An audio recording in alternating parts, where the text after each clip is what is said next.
Neville Goddard, The Law and the Promise. 1961. Read by Josiah Brandt.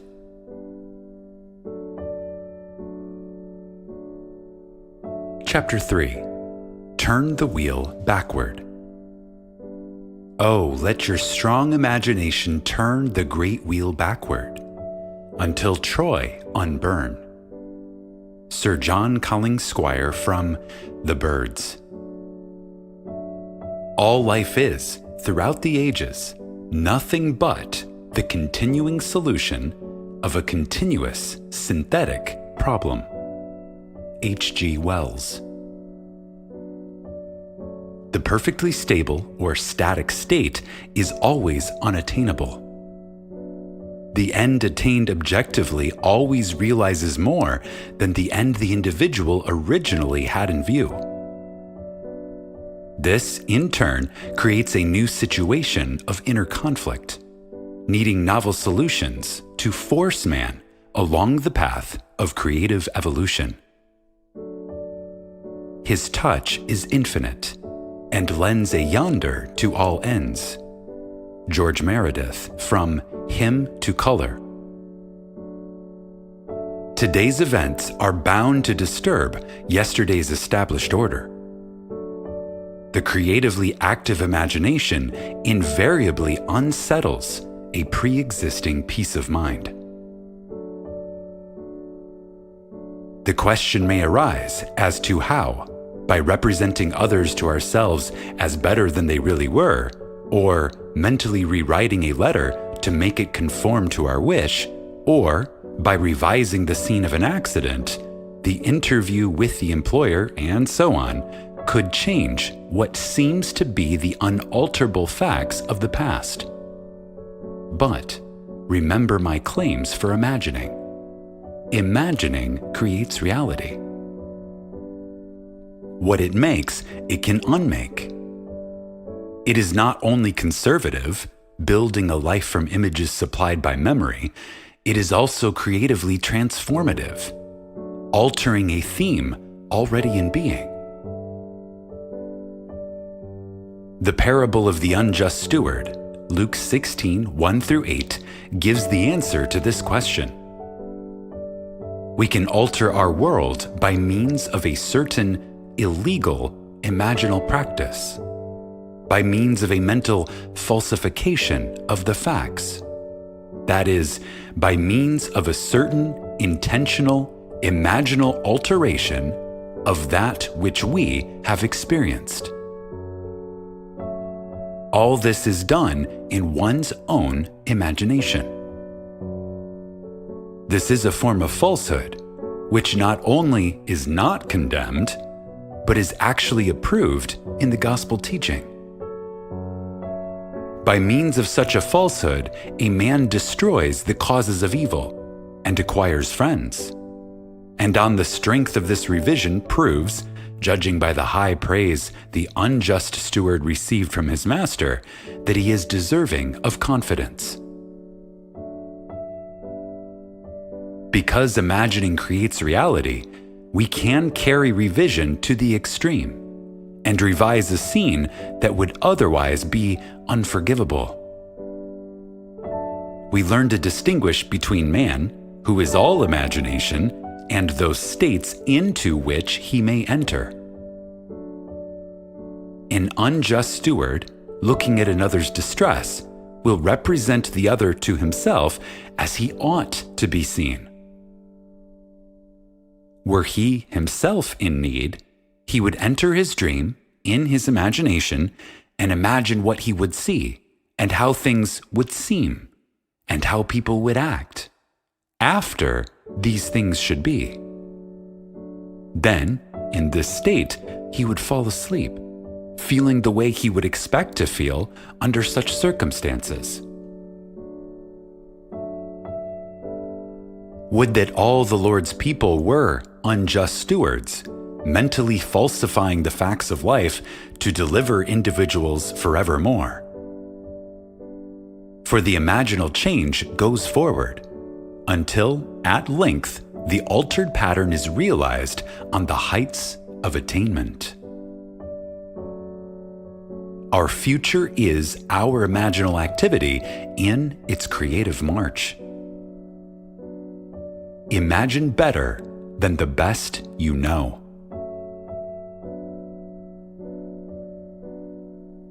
To revise the past is to reconstruct it with new content. Man should daily relive the day as he wished he had lived it, revising the scenes to make them conform to his ideals. For instance, suppose today's mail brought disappointing news. Revise the letter. Mentally rewrite it and make it conform to the news you wish you had received. Then, in imagination, read the revised letter over and over again, and this will arouse the feeling of naturalness.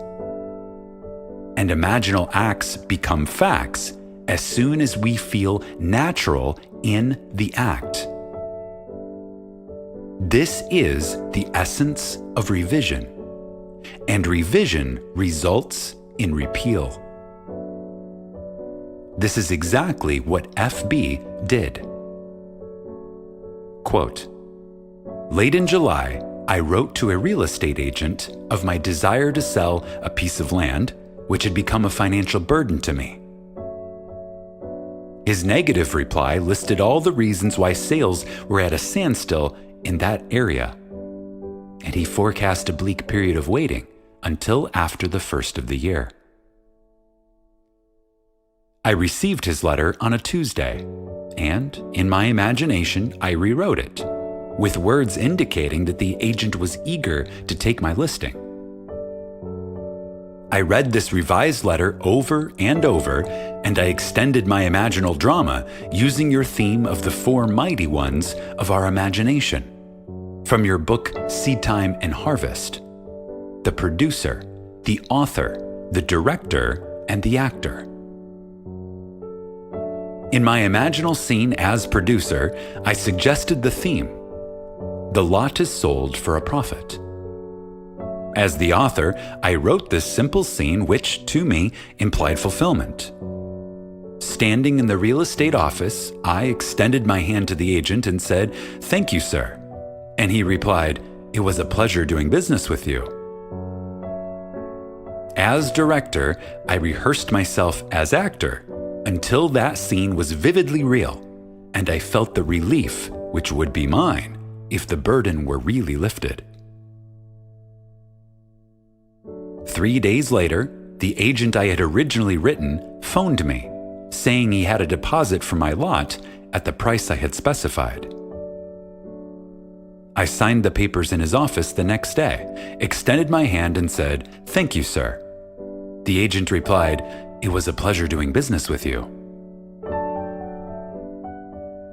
5 days after I had constructed and enacted an imaginal scene, it became my physical reality and was played word for word, just as I had heard it in my imagination.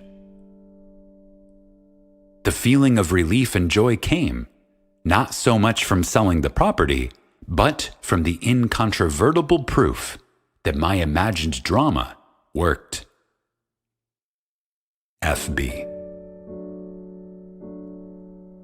If the thing accomplished were all, how futile. But FB discovered a power within himself that can consciously create circumstances. By mentally falsifying the facts of life, man moves from a passive reaction to active creation. This breaks the wheel of recurrence and builds a cumulatively enlarging future. If man does not always create, in the full sense of the word, it is not because he is not faithful to his vision, or else he thinks of what he wants rather than from his wish fulfilled.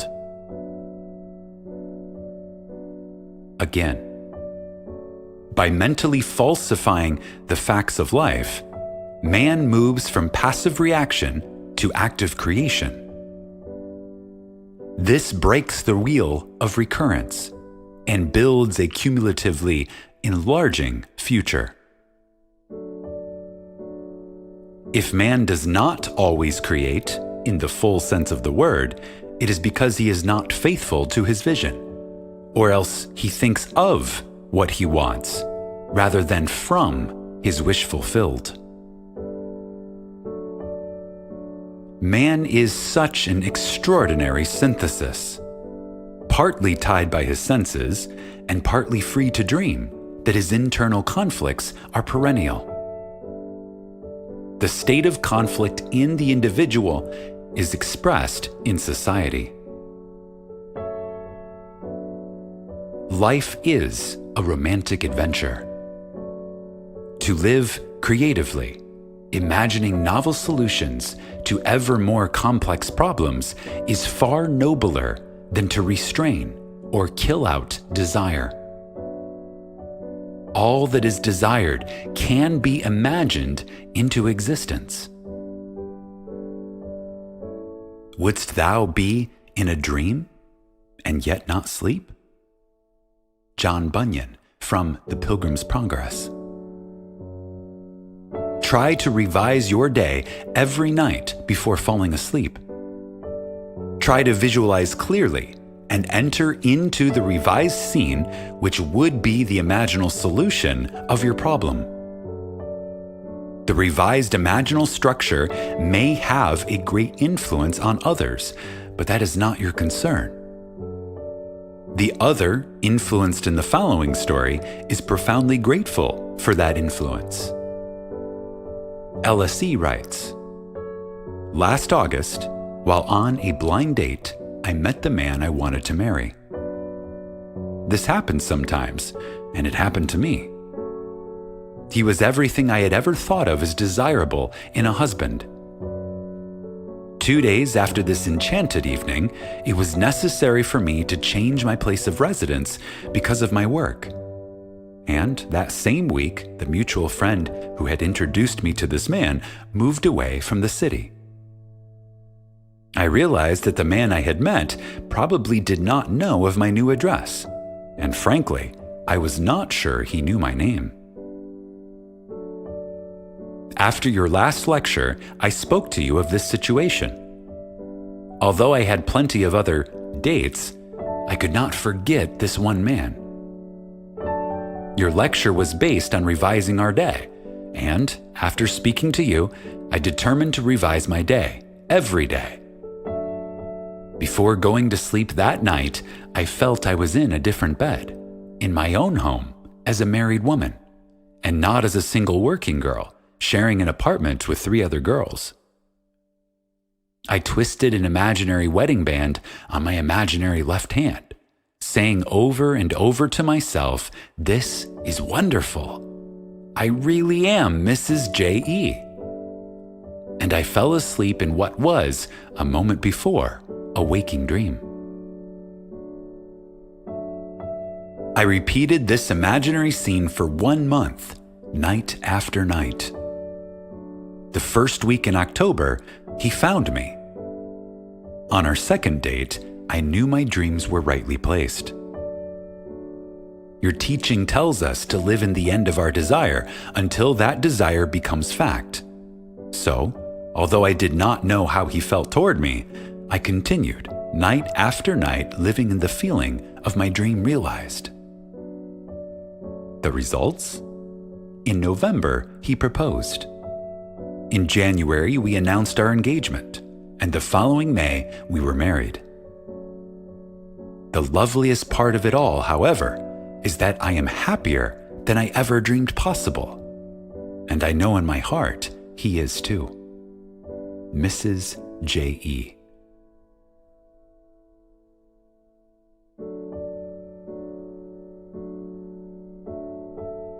By using her imagination radically, instead of conservatively, by building her world out of pure dreams of fancy, rather than using images supplied by memory, she brought about the fulfillment of her dream. Common sense would have used images supplied by her memory, and thereby perpetuated the fact of lack in her life. Imagination created what she desired out of a dream of fancy. Everyone must live wholly on the level of imagination, and it must be consciously and deliberately undertaken. Lovers and madmen have such seething brains, such shaping fantasies, that apprehend more than cool reason over-comprehends. William Shakespeare from A Midsummer Night's Dream. If our time of revision be well spent, we need not worry about results. Our fondest hopes will be realized. Again, if our time of revision be well spent, we need not worry about results. Our fondest hopes will be realized. Art thou real, Earth? Am I? In whose dream do we exist? Frank Kendon from The Timepiece. There is no inevitable permanence in anything. Both past and present continue to exist only because they are sustained by imagining on some level or another. And a radical transformation of life is always possible by man revising the undesirable part of it. In his letter, Mr. R.S. questions this subject of influence. During your current series of lectures, trouble developed with collections on one of my trust deeds. The security, a house and lot, was neglected and run down.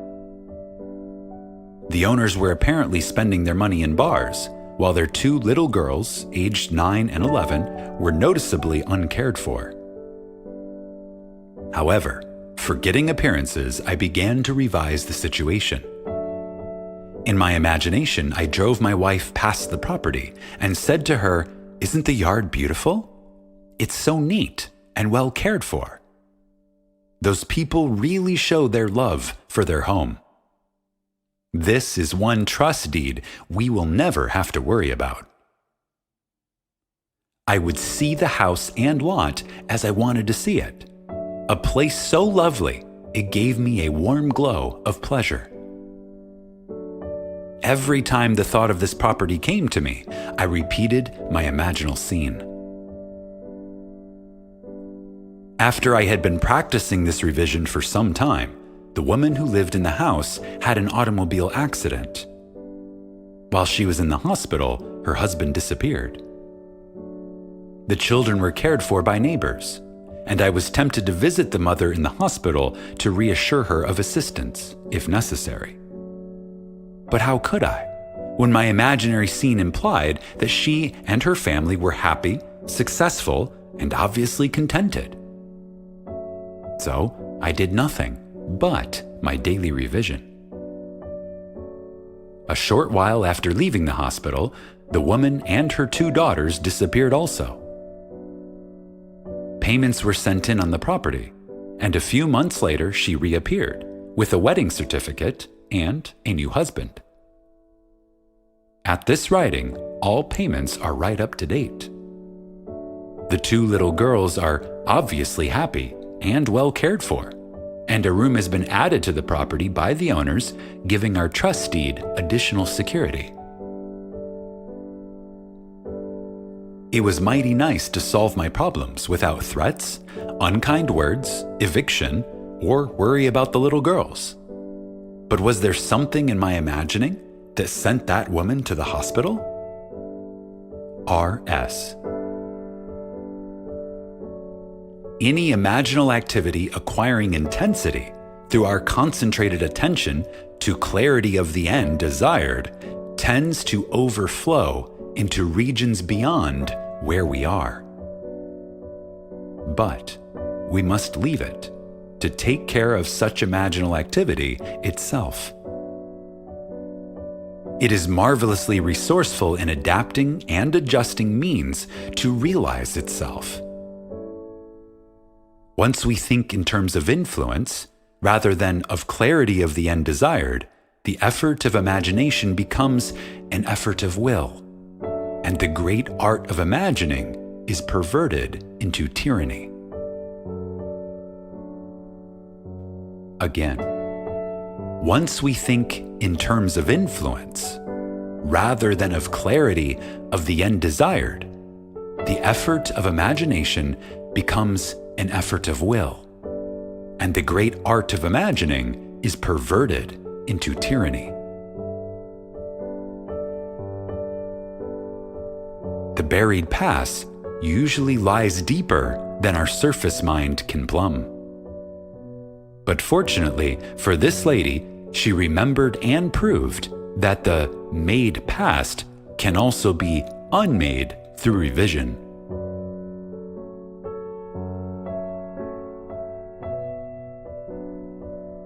For 39 years, I had suffered from a weak back. The pain would increase and decrease, but would never leave completely. The condition had progressed to the point where I used medical treatment almost constantly, and the doctor would put the hip right for the moment, but the pain simply would not go away. One night, I heard you speak of revision, and wondered to myself if a condition of almost 40 years could be revised. I had remembered that at the age of 3 or 4, I had fallen backward from a very high swing and had been quite ill at that time because of a serious hip injury. From that time on, I had never been completely free from pain, and had paid many a dollar to alleviate the condition, to no avail. This year, during the month of August, the pain had become more intense, and one night I decided to test myself and attempt to revise that ancient accident which had been the cause of so much distress and pain and costly medical fees most of my adult life. Many nights passed before I could feel myself back to the age of childhood play. But I succeeded. One night I actually felt myself on the swing, feeling the rush of wind as the swing rose higher and higher. As the swing slowed down, I jumped forward, landing solidly and easily on my feet. In the imaginal action, I ran to my mother and insisted that she come watch what I could do. I did it again, jumping down from the swing and landing safely on my 2 feet. I repeated this imaginal act over and over until I fell asleep in the doing of it. Within 2 days, the pain in my back and hip began to recede, and within 2 months, pain no longer existed for me. A condition that had plagued me for more than 39 years, that had cost a small fortune in attempted cure, was no more. L.H. It is to the pruning shears of revision that we owe our prime fruit. Man and his past are one continuous structure. This structure contains all of the past, which has been conserved and still operates below the threshold of his senses to influence the present and the future of his life. The whole is carrying all of its contents with it. Any alteration of content will result in an alteration in the present and the future. The first act of correction or cure is always revise. If the past can be recreated into the present, so can the revised past. And thus, the revised past appears with the very heart of her present life. Not fate, but a revised past brought her good fortune. Make results and accomplishment the crucial test of true imagination, and your confidence in the power of imagination to create reality will grow gradually from your experiments with revision, confronted by experience. Only by this process of experiment can you realize the potential power of your awakened and controlled imagination. "How much do you owe my master?" he said. 100 measures of oil. And he said to him, "Take your bill and sit down quickly and write 50. Luke 16:5-6. This parable of the unjust steward urges us to mentally falsify the facts of life, to alter a theme already in being. By means of such imaginative falsehoods, a man acquires friends. Luke 16:9. As each day falls, mentally revise the facts of life and make them conform to events well worthy of recall. Tomorrow will take up the altered pattern and go forward until, at length, it is realized on the heights of attainment.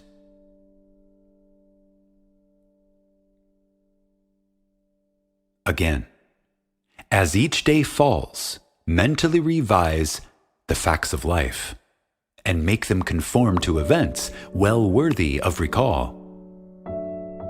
Tomorrow will take up the altered pattern and go forward until at length it is realized on the heights of attainment. The reader will find it worthwhile to follow these clues.